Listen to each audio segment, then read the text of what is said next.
بسم اللہ الرحمن الرحیم۔ السلام علیکم میرے عزیز بھائیوں اور بہنوں۔ اللہ تعالیٰ آپ کو اور مجھے کامل ایمان والا دل نصیب کرے اور آپ کی تمنائیں پوری کرے، آمین۔ حضرت ہود علیہ السلام قوم عاد سے تعلق رکھتے تھے۔ آپ علیہ السلام عاد ہی کی شریف اور نیک گھرانے میں پیدا ہوئی۔ حضرت ہود علیہ السلام اللہ کی طرف سے قوم عاد کو سچائی کا راستہ دکھانے کے لیے بھیجے گئے تھے۔ عاد کی قوم گمراہی میں مبتلا تھی۔ طرح طرح کے برے کام کرنا، ظلم و زیادتی اور لوٹ مار کرنا ان کی عادت بن چکی تھی۔ خاص کر کمزور طبقہ ان کی ظلم و زیادتی کا شکار تھا۔ غریب کاشتکاروں کی زمینیں اور ان میں پیدا ہونے والے اناج مار داڑ کر چھین لیا کرتے تھے۔ انہیں فصل اگانے کی بھی مہلت نہیں دیتے تھے، اس لیے کمزور طبقہ بھوک و افلاس میں اپنے دن گزارتا تھا۔ قوم عاد کا پیشہ کاشتکاری تھا۔ وہ زراعت کے طریقوں سے بھی اچھی طرح واقف تھے۔ اس کے علاوہ پہاڑوں کی چٹانیں کاٹ کر ان پتھروں سے مضبوط عمارتیں بناتے، پہاڑ کی غاروں میں بھی رہتے تھے، پتھروں سے شکار کرتے تھے، جانوروں کو آگ میں بھون کر کھاتے۔ عاد کے لوگ عیش و عشرت کی زندگی بسر کرتے تھے، لیکن غریب اور محتاجوں کا خیال نہیں رکھتے تھے۔ بھوکوں کو کھانا نہیں کھلاتے، بلکہ ان کے پاس جو کچھ بھی کھانے کے لیے ہوتا وہ بھی چھین لیتے تھے۔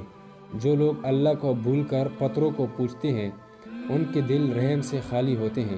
عاد کی قوم بھی مورتیوں کو پوجتی تھی۔ عاد کی قوم کے لوگ ان کے آگے سجدہ کرتے، ان سے مرادیں مانگتے۔ حضرت ہود علیہ السلام اللہ کے نبی تھے۔ وہ بت پرستی سے روکتے تھے، ظالموں کو ظلم کرنے سے روکتے، ایک اللہ کی طرف بلاتے۔ آپ علیہ السلام اپنی قوم سے کہتے، اے قوم، اللہ ہی کی عبادت کرو، اس کے سوا کوئی بھی عبادت کے لائق نہیں۔ وہی ایک ذات ہے جس کی عبادت کرنی چاہیے، جس نے زمین، آسمان، شجر اور حجر کو پیدا کیا۔ اے قوم، تمہیں کیا ہو گیا ہے کہ اللہ کو چھوڑ کر بتوں کو پوج رہے ہو؟ ان بتوں کی پوجا سے تمہیں کچھ حاصل نہیں ہوگا۔ یہ تمہاری سراسر جہالت اور گمراہی ہے۔ بہتر یہی ہے تم ان بتوں سے منہ موڑ لو جنہیں تم نے اپنے ہاتھوں سے بنایا ہے۔ حضرت ہود علیہ السلام کی نصیحتیں سن کر لوگ جواب دیتے، ہم سے کیا چاہتے ہو؟ ہم جو کچھ کرتے ہیں ہماری اپنی مرضی ہے۔ ہم اپنی محنت سے اناج پیدا کرتے ہیں، ہم کسی بھوکی کو کیوں کھلائیں؟ ہمارے پاس جتنا اناج ہوگا ہم طاقتور کہلائیں گے۔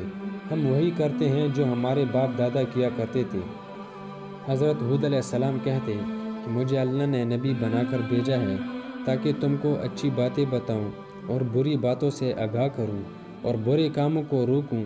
اگر تم صحیح اور سیدھے راستے پر نہیں چلو گے تو اللہ کے عذاب سے نہیں بچ سکتے۔ حضرت ہود علیہ السلام بار بار اپنی قوم کو نصیحت کرتے رہے۔ ایک مرتبہ پھر آپ نے انہی باتوں کو دہرایا۔ آپ علیہ السلام نے اگلے زمانے کی باتیں یاد دلاتی ہوئی کہا، اے قوم، کیا اللہ نے گمراہوں کو ہدایت دینے کے لیے حضرت نوح علیہ السلام کو نبی بنا کر نہیں بھیجا تھا؟ اس قوم نے اللہ کی باتوں کا انکار کیا تو کس طرح اللہ کے عذاب نے انہیں پکڑا تھا؟ پھر تم میرے نبی ہونے کا کیوں انکار کرتے ہو؟ قوم عاد کے لوگ برابر نصیحتیں سنتے لیکن کوئی توجہ نہیں دیتے۔ ایک کان سے سنتے تو دوسرے کان سے اڑا دیتے۔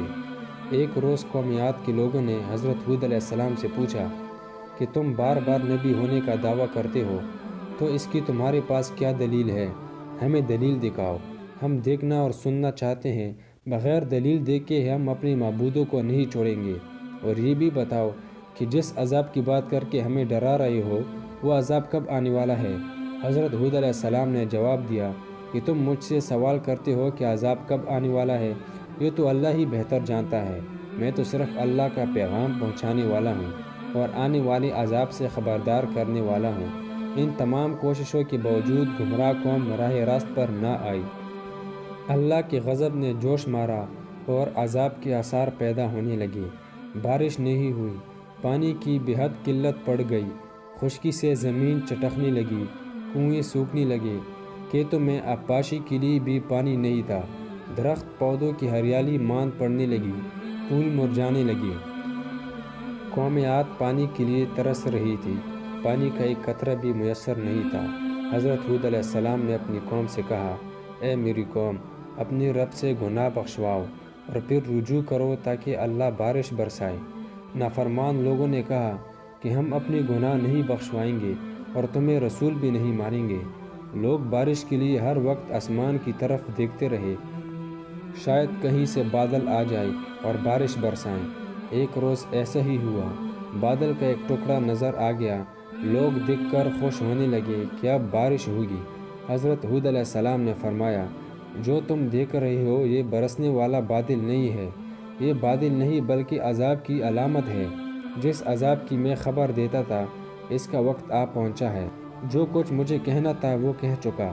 جو لوگ حضرت ہود علیہ السلام پر ایمان لا چکے تھے، ان کے بارے میں حضرت ہود علیہ السلام سے اللہ نے فرمایا کہ جو لوگ ایمان لائے ہیں ان کو اپنے ساتھ لے کر کسی محفوظ مقام کی طرف چلے جاؤ۔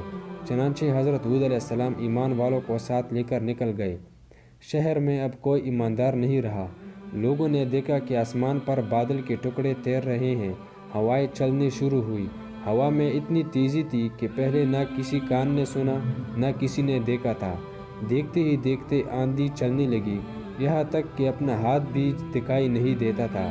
ہر طرف مٹی اور دھول اڑ رہی تھی، بڑے بڑے درخت جڑ سے اکھڑنے لگے، ہر طرف اندھیرا چھا گیا، ہر شے ہوا میں اڑنے لگی، بڑے سے بڑی مضبوط سے مضبوط عمارتیں بھی گر گئی اور چیخ و پکار کی آوازیں ہواؤں کے شور میں دب کر رہ گئی۔ قوم عاد کو اپنے مضبوط مکانوں پر بڑا ناز تھا۔ یہ تمام مکانات زمین بوس ہو گئے، زمین پر کچھ بھی نہیں بچا۔ یہ آندھی 8 دن اور 7 راتیں رہی۔ جب آندھی تھمی تو لاشوں کا پتہ بھی نہیں تھا۔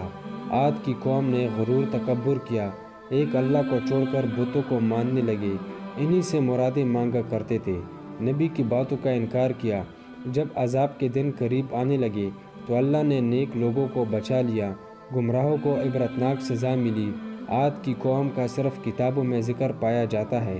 تباہ شدہ شہر کے کنڈرات آج بھی درس عبرت دینے کے لیے زمین پر دیکھے جا سکتے ہیں۔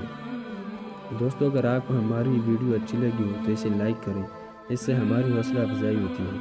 ہمارے اس چینل کو سبسکرائب کریں اور ساتھ ہی بیل آئیکن کو بھی پریس کریں تاکہ آپ کو ہماری ویڈیوز بر وقت ملتی رہیں۔ شکریہ، والسلام۔